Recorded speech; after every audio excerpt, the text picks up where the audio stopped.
महोदय, धन्यवाद सभापति महोदय।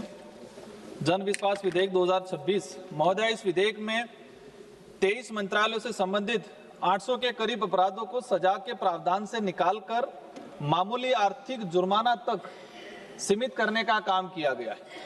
यह बिल उद्योगपति और कंपनी मालिकों को गरीब मजदूरों पर अत्याचार करने की खुली छूट देने का काम करता है, क्योंकि अमीर आदमी पैसा भर देगा और गरीब आदमी पैसा नहीं भर पाएगा। ये जो बिल लाया गया है, इसमें ये स्पष्ट हो रहा है कि एक ही प्रकार का अपराध है। जिसके पास पैसा है वो पैसा भर देगा तो वो अपराध से मुक्त हो जाएगा, उसको सजा नहीं होगी। और जिसके पास पैसा नहीं है उसके साथ क्या होगा? क्या वो जेल जाएगा या फिर सरकार कोई सब्सिडी की व्यवस्था करेगी? ये भी मंत्री महोदय थोड़ा बता दें हमें। महोदय, आप कह रहे हो कि लोगों की राहत के लिए कर रहे हैं।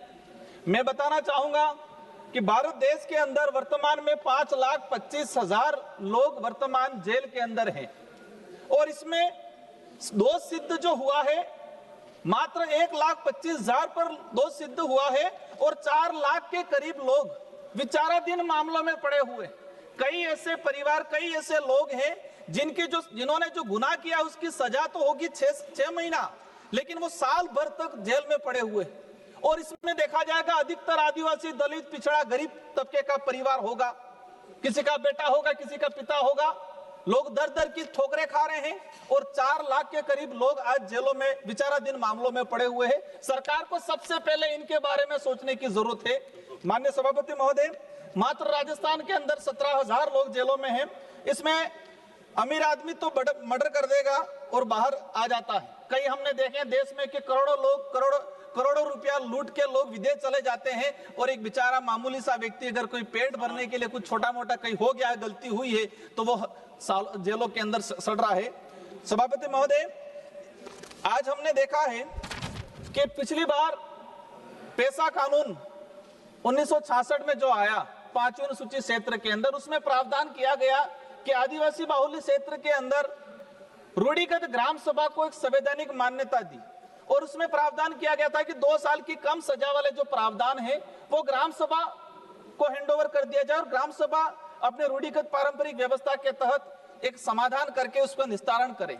1966 में पैसा कानून आया, लेकिन आज भी आदिवासी इलाके में पैसा कानून इम्प्लीमेंटेशन नहीं हो रहा है। नए कानून बनाने से बेहतर है कि जो पूर्व में जो बने हुए हैं वो कितने ग्राउंड पे इम्प्लीमेंटेशन हो रहे हैं, इस पे भी बात करने की जरूरत है। इस विधेयक में हमने पढ़ा कि कोई ट्रेलर से एक्सीडेंट कर लेगा और 10,000 रुपया जुर्माना भर दिया और छूट जाएगा। इस विधेयक में आप न्याय व्यवस्था को ही खत्म करने का काम कर रहे हो। वो ये बात इसलिए बोल रहा हूं कि हम प्रशासनिक अधिकारी को हमने हैंडओवर कर दिया 800 के करीब प्रकरण में कि आप ही डिसाइड करो, वो जज बन जाएगा प्रशासनिक अधिकारी। तो ये कहीं न कहीं हमारी न्यायिक व्यवस्था और हमारे देश की लोकतांत्रिक व्यवस्था के खिलाफ है। कोई व्यापारी एक्सपायर्ड सामान बेचेगा, मिलावटी सामान बेचेगा, उसके पास पैसा होगा, पैसा भर देगा, दोबारा फिर करेगा। आज जीएसटी चोरी करेगा, कोई जीएसटी चोरी करेगा, फिर जुर्माना भर दिया।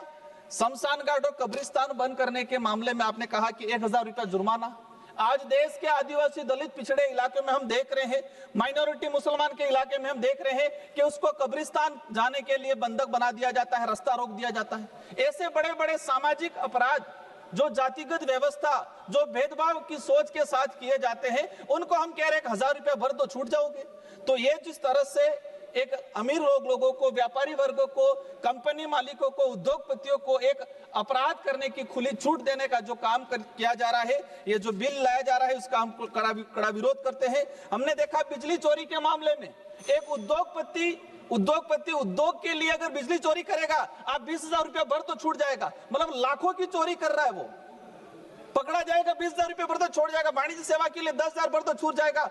व्यापारी को सरल करने की आपने उद्देश्य क्या बताया है कि व्यापार वर्गों को, हमारा जो लघु उद्योग करने वाले छोटे व्यापार वर्गों को, उनको एक प्रोत्साहन देने का काम किया जा रहा है। मुझे नहीं लगता है ये बड़े कंपनियों को, उद्योगपतियों को, गरीब आदिवासी, दलित, पिछड़ों को उनके साथ अत्याचार करने की खुली छूट देने का काम किया गया है। माननीय सभापति महोदय, अंतिम में कहना चाहूंगा कि कानून की कलम हमने देखा है देश के अंदर, कानून की कलम गरीब अमीर को देख के उठती है और पुलिस की लाठी भी गरीब अमीर को, जात पात को देख के उठती है इस देश के अंदर। और क्या हो सकता है। माननीय सभापति महोदय, इस बिल का हम कड़ा विरोध करते हैं और हम चाहेंगे कि सरकार पुनर्विचार करे कि क्यों नहीं ये सारे जो अपराध हम एक जुर्म को जो जेल भेजने का प्रावधान था उसके छोड़ के हम आर्थिक दंड देने का काम कर रहे हैं। लगता है कि एक आर्थिक लोगों को, एक बड़े लोगों को हम प्रोत्साहन देने का अपराध के लिए कर रहे हैं, वो ठीक नहीं है। इसका हम बड़ा पुरजोर तरीके से विरोध करते हैं। धन्यवाद सभापति महोदय। जय जवाहर। माननीय